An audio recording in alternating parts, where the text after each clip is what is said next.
দ্বীনের জ্ঞান এটা ফরজ, জরুরি নয়। ডাক্তার হওয়া জরুরি, ইঞ্জিনিয়ার হওয়া জরুরি, দুনিয়া শিখা জরুরি, বুদ্ধিজীবী হওয়া জরুরি, চেয়ারম্যান মেম্বার জরুরি, কিন্তু আল্লাহর কোরআন জরুরি নয়, এটা ফরজ। এটা আপনার যেমন শিখা ফরজ, আমারও শিখা ফরজ। দুনিয়ার মানুষ যেরকম লুঙ্গি না থাকলে পাগল বলে, যার কাছে দ্বীনের জ্ঞান নাই ও আল্লাহর আদালতে পাগল ছাড়া আর কিচ্ছু নয়। ইন্নাল হামদুলিল্লাহ আলহামদুলিল্লাহি আলিয়্যিয যাতি আযীমিস সিফাতি সামিয়্যিস সিমাতি কাবীরিশ শান জলিলিল কদরি রফি'আদ যিকরি মুতা'আল আমরি জলিল বুরহান ونشهد أن لا إله إلا الله وحده لا شريك له ونشهد أن سيدنا وسندنا وحبيب ربنا وطبيبنا وطبيب قلوبنا ومولانا محمدا عبده ورسوله صلى الله عليه وعلى آله وأصحابه وبارك وسلم تسليما كثيرا كثيرا أما بعد فأعوذ بالله من الشيطان الرجيم بسم الله الرحمن الرحيم قل هل يستوي الذين يعلمون والذين لا يعلمون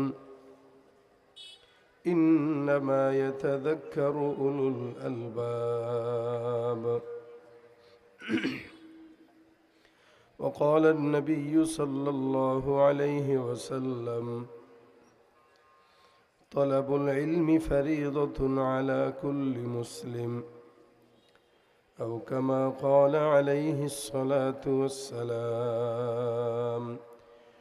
সকল জবান খুলে দুরূদ শরীফ পড়ি। আল্লাহুম্মা সাল্লি আলা মুহাম্মাদিন ওয়া আলা আলি মুহাম্মাদ কামা সাল্লাইতা আলা ইব্রাহিম ওয়া আলা আলি ইব্রাহিম ইন্নাকা হামিদুম মাজিদ।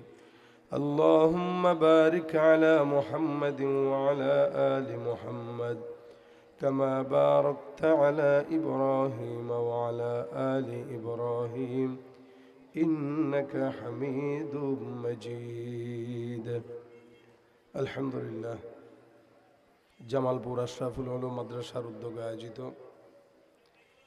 বার্ষিক ওয়াজ মাহফিলের আজকের সম্মানিত দিনপ্রিয় ইসলামপ্রিয় ভাইরা, আল্লাহ পাক রব্বুল আলামিনের দরবারে অসংখ্য শুকরিয়া যে রব্বে করিম আজকের এই দিনই মজমায় আমাদেরকে আসার বসার তৌফিক দান করেছেন।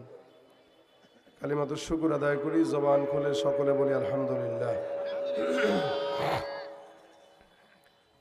আল্লাহ পাক যদি তৌফিক ইনায়েত করেন, মুখতাসার সময় আপনাদের সামনে কিছু কথা বলবো, এরপরে ইনশাআল্লাহ অন্যান্য ওলামা একরামরাও উপস্থিত হবেন। ভাই সাউন্ডটা একটু ভালো করেন না। আপনারা পর্যায়ক্রমে আজকেও আলোচনা শুনবেন, আগামীকালও ইনশাআল্লাহ হবে। আল্লাহ পাক এই 2 দিনের আলোচনাকে বরকতময় করুক, আমিন। যারা আসবে, যারা বসবে, প্রত্যেকের যেন আল্লাহ পাক এই মাহফিলের মাধ্যমে নাজাতের উসিলা বানায় এবং উপকৃত লাভ করায়, বলেন আমিন। এটা একটা মাদ্রাসার প্রোগ্রাম। স্বাভাবিকভাবে মাদ্রাসায় দ্বীন শিখানো হয়, আর এই দ্বীন শিক্ষা এটা অনেক গুরুত্বপূর্ণ একটা বিষয়। আমাদের কাছে মনে হয় শিক্ষা তো দরকার। স্বাভাবিকভাবে যারা স্কুল কলেজ ভার্সিটিতে পড়ে অথবা অন্যান্য শিক্ষা ব্যবস্থায় পড়ালেখা করে, এদের কাছে কোরআন এবং সুন্নাহর জ্ঞানটা মামুলি বিষয়। আর এটা হইলে চলে, না হইলেও চলে। কিন্তু দুনিয়া এটা না হইলে তো চলে না। এজন্য অনেকে এভাবেও বলে, আরে ভাই দুনিয়া যে বুঝলো না সে তো কিছুই বুঝলো না। কিন্তু দুনিয়া বুঝার চাইতে দিন বুঝা যে অত বেশি গুরুত্বপূর্ণ, এটা আমাদের মাথায় ধরে না। দুনিয়া শিখা এটা জরুরি বিষয়, দিন শিখা কোনো জরুরি বিষয় নয়।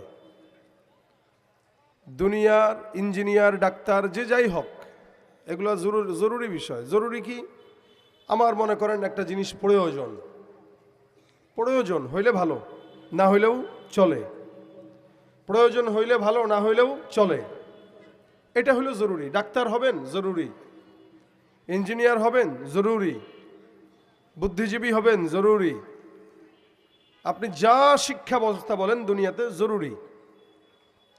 এটা কেউ হইলে ভালো, না হইলেও চলে। ডাক্তার আপনি না হইলে সমস্যা কি? আরো 10 জন তো আছে। ইঞ্জিনিয়ার আপনি না হইলে সমস্যা কি? 10 জন তো আছে। হইলে ভালো, না হইলে চলে, কোনো সমস্যা নাই। আমি আপনাদের সামনে পাঞ্জাবি পরে আসছি, আবার অনেকে এখানে স্টেজে পাঞ্জাবির সাথে সাথে কোটও পরে আসছে। প্রয়োজন তাই পড়ছে, না পড়লেও চলে। আমি পড়ি নাই, চলে। আবার আমি যদি পাঞ্জাবি না পরে শুধু গেঞ্জিও পড়তাম, গুনাহ হইতো না, চলে। গরমের সময় মানুষ খালি গায়েও থাকে, চলে। কিন্তু এখান দিয়ে একজন যদি জুব্বা পরবে, নিচে লুঙ্গিটা খুইলা লুঙ্গি এরকম করে ঘুরায় ঘুরায় যায় সব ঝুলাইতে ঝুলাইতে, তা আপনারা তারা কি বলবেন বলেন তো? জরুরি জিনিস হইলে ভালো, না হইলে চলে, সমস্যা নাই। কিন্তু ফরজ যেটা, এটা লাগবেই, এটা না হইলে মানুষ পাগল বলে। কথা বলেন ঠিক কিনা? সুতরাং এ কারণেই আমাদের দেশে যত অন্যায় অবিচার যা হচ্ছে, ওই দুনিয়া লোভী শিক্ষিত শয়তানরাই করে। ওলামা একরামে দেশে চুরি, চামারি, সন্ত্রাসী, ধর্ষণ, এগুলো কোনো কওমি মাদ্রাসার ওলামা একরামরা করে না। শুধুমাত্র দ্বীনের ফরজ বিধান না শেখার কারণে একটা মানুষ যা মন চায় তাই করতে পারে, যা মন চায় সেখানে যেতে পারে, যেই হারাম যেখান থেকে মন চায় সেখান থেকে অর্জন করতে পারে। কুকুর যেরকম খাবার একটা দেখলে জিব্বা ঝুলায় ঝুলায় সেটা চাটার জন্য যায়, যার ভিতরে দ্বীনের জ্ঞান নাই, ও 2-4টা পয়সা দেখলে জিব্বা ঝুলায় ঝুলায় কুকুরের মতো সেটার পিছনে দৌড়ায়।